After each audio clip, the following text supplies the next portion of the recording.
नमस्कार मित्रांनो, मी किशोर मोहिते आज घेऊन आलो आहे पंतप्रधानांची आता 75 वर्ष पूर्ण झाले आहेत. तर त्यांना पदावरती राहण्यासाठी ते योग्य उमेदवार आहेत की नाही हे पाहूया. तर मित्रांनो, आता पंतप्रधान BJP कडून पंतप्रधान म्हणून उमेदवार आहेत, दावेदार आहेत. तर ते नितीन गडकरी आणि आपले गृहमंत्री अमित शाह ह्या दोघांच्या नावाची चर्चा आहे. पण मोदी आपली गादी सोडतील का, हा मोठा विषय आहे. तर मोदी गादी सोडतील की नाही तो नंतर विषय राहिला, पण त्यांची आता वयाची 75 वर्ष पूर्ण झालेली आहे मोदींची.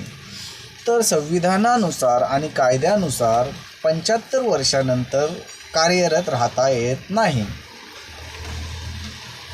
कारण 75 वर्षानंतर माणूस रिटायरमेंट घेतो राजकारणामधून. तर आता मोदींची वेळ आली आहे राजकारणामधून रिटायरमेंट घेण्याची. आता 2029मध्ये ठरेल की पंतप्रधान कोण होईल. पण RSSचे मोहन भागवत हे पण त्यांना एकदम सटीक हे करून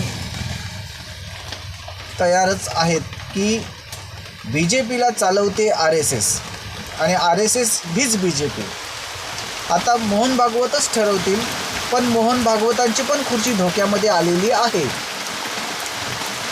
आता RSSमध्ये पण कोण RSSचा राष्ट्रीय अध्यक्ष होईल ह्याची पण चर्चा चालू आहे.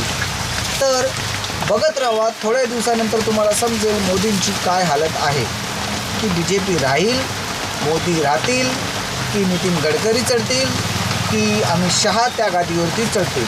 पण मला असं वाटत नाही की कोणी ह्या गादीवरती चढणार नाही, कारण हे हिंदुत्वाचा गाडा घेऊन टुकू सशासारखे धावत आहेत. हिंदुत्वाशी यांना काही घेणं देणं नाही आहे, असं हे मला वैयक्तिक वाटतं. तुमची प्रतिक्रिया सांगा की तुम्हाला काय वाटतं. धन्यवाद मित्रांनो.